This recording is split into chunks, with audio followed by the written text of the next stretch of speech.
generally 9 or more times out of 10, we're releasing our fish. And this is something that we do as a way to connect with nature. And you can, contrary to popular belief, you can release fish if you do it in a way that's conscientious for their health.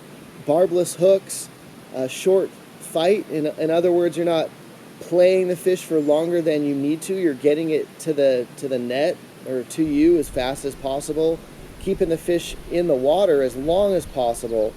It's okay to pull it up for a quick picture. You put your fish back in the water. The fewer seconds out of the water, the better, because the gills, they start to dry out, and fish needs the running water through their gills to oxygenate and to keep them cool and breathing as we do with oxygen. So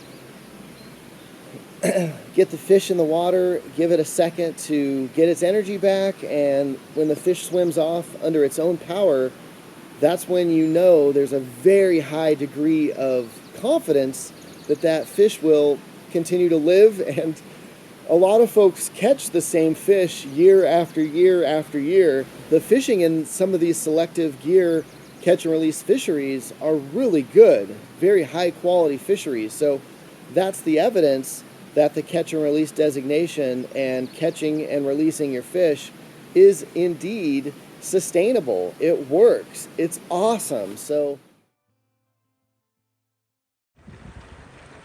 oh yeah, that gorgeous brown. Oh my goodness, dude, so beautiful.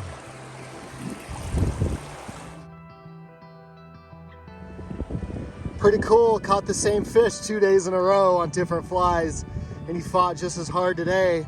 If that's not a proof the catch and release works, I don't know what is. Let's get a release on this gorgeous same brown trout I caught yesterday.